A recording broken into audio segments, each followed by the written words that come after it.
Morning class. आज की class में हम आपके हिंदी व्याकरण से पाठ संख्या 3 शब्द विचार etymology words and there classification के बारे में पढ़ेंगे। सबसे पहले हम देखते हैं शब्द। वर्णों का सार्थक समूह शब्द कहलाता है। शब्द किसे कहते हैं? वर्णों के सार्थक समूह को शब्द कहते हैं। जैसे ड में आकार जोड़ क जोड़ घ जोड़ र, डाकघर। यहाँ देखिए 4 वर्णों के मेल से एक शब्द बन रहा है। क्या? डाकघर। इसके बाद देखिए क जोड़ म जोड़ ल, कमल। 3 वर्णों के मेल से एक शब्द बन रहा है कमल। यहाँ हमने देखा कि वर्णों के मेल से शब्द बन गए और इन शब्दों को पढ़ते ही उसका अर्थ हमारी समझ में आ रहा है। अब हम लोग देखते हैं सार्थक एवं निरर्थक शब्द। सबसे पहले हम देखते हैं सार्थक शब्द। जिन शब्दों का कोई अर्थ हो वे सार्थक शब्द कहलाते हैं। जैसे घर, कमल, विद्यालय, महात्मा।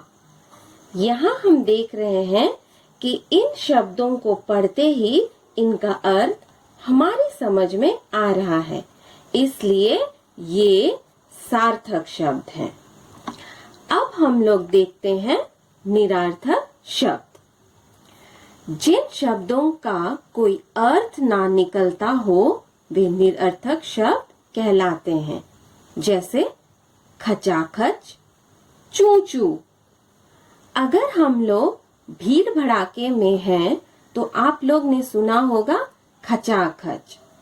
जैसे कभी हमारे मोहल्ले में पुरानी सी गाड़ी जा रही हो तो हम क्या कहते हैं? गाड़ी चू चू कर रही है। ये सारे शब्द निरर्थक शब्द हैं। इनका कोई अर्थ नहीं है, लेकिन जब हम लोग पढ़ते हैं तब सार्थक शब्द भी पढ़ते हैं और निरर्थक शब्द भी पढ़ते हैं।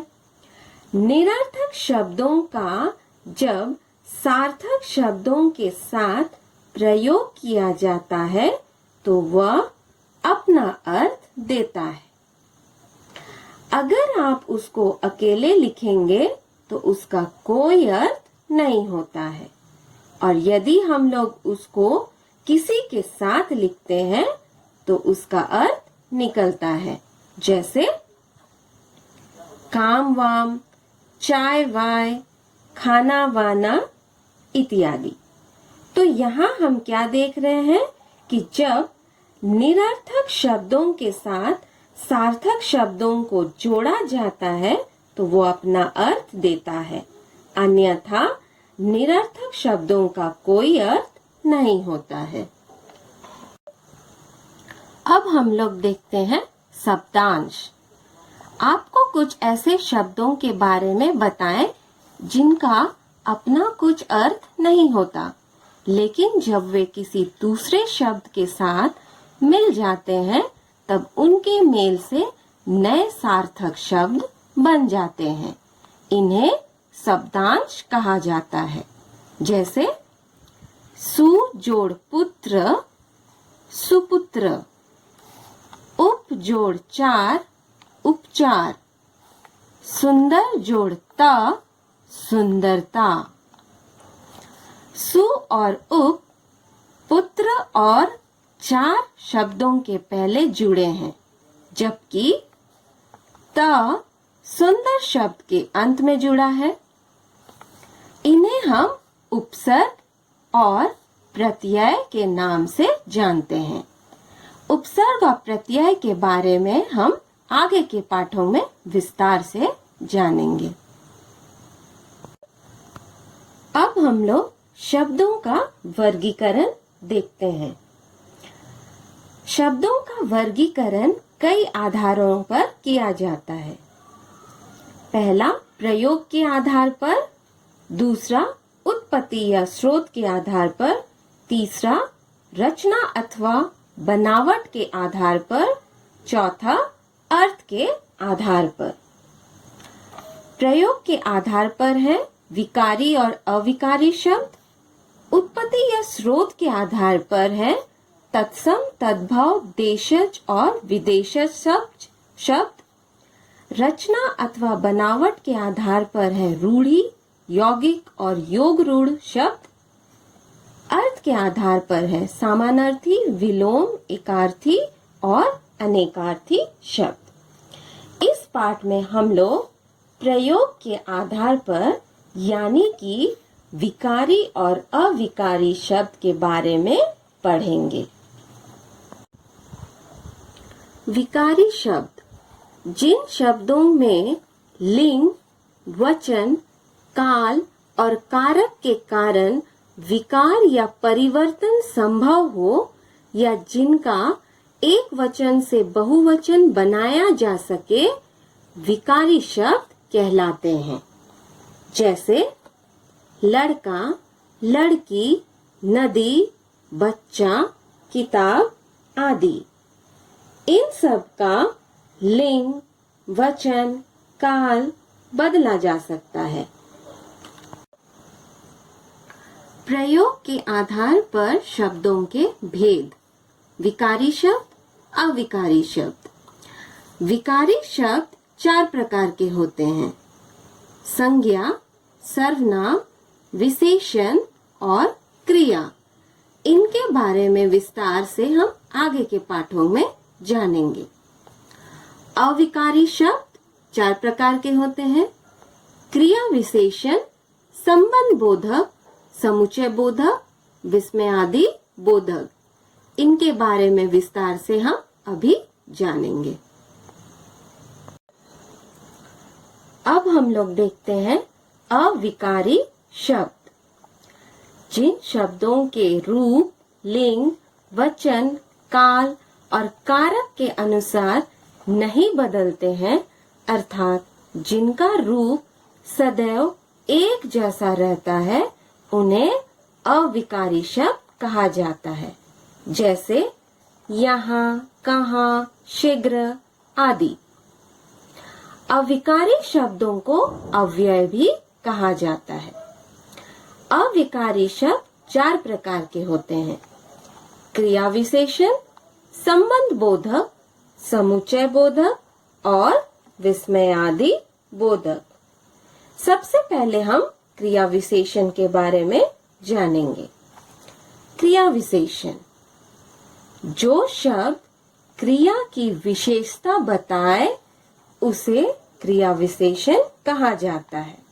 जैसे उदाहरण हम देखते हैं, शीघ्र आओ, शीघ्र आओ। वह कल चला गया, इधर बैठो। वह बहुत बोलता है। इन वाक्यों में शीघ्र, कल, इधर और बहुत शब्द क्रिया विशेषण है, क्योंकि ये आने की रीति, जाने का काल, बैठने का स्थान और बोलने का परिमाण का बोध करा रहे हैं। अब हम लोग देखते हैं संबंध बोधक। जो शब्द किसी संज्ञा या सर्वनाम का वाक्य के दूसरे शब्दों के साथ संबंध बताए, उसे संबंध बोधक शब्द कहा जाता है। जैसे रागिनी रेखा के साथ पढ़ती है, पेड़ के ऊपर बंदर बैठा है। इन वाक्यों में के साथ शब्द रागिनी और रेखा शब्दों के बीच संबंध बता रहे हैं, जबकि के ऊपर शब्द पेड़ और बंदर शब्दों के बीच संबंध बता रहे हैं। अतः ये दोनों संबंध बोधक शब्द हैं। अब अब हम लोग देखते हैं समुच्चय बोधक। दो शब्दों या दो वाक्यों को जोड़ने वाला शब्द समुच्चय बोधक शब्द कहलाता है। जैसे और, परंतु, अथवा इत्यादि। उदाहरण के लिए हम देखते हैं राम और श्याम जुड़वा भाई हैं।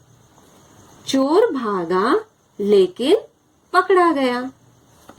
इन वाक्यों में और शब्द दो शब्दों राम और श्याम को जोड़ रहा है। इसी प्रकार लेकिन शब्द दो वाक्यों को जोड़ रहा है। अतः ये दोनों समुच्चय बोधक शब्द हैं। इन्हें योजक भी कहा जाता है। अब हम लोग देखते हैं विस्मयादि बोधक। जो शब्द आश्चर्य, दुख, घृणा, प्रसन्नता आदि भावों को प्रकट करते हो उन्हें विस्मयादि बोधक शब्द कहा जाता है। जैसे अरे वहां चोर छिपे हैं, छी कैसी बातें करते हो। इन वाक्यों में अरे और छी शब्द आश्चर्य और घृणा का भाव प्रकट कर रहे हैं। अतः ये विस्मयादि बोधक शब्द हैं। इन्हें द्योतक भी कहा जाता है।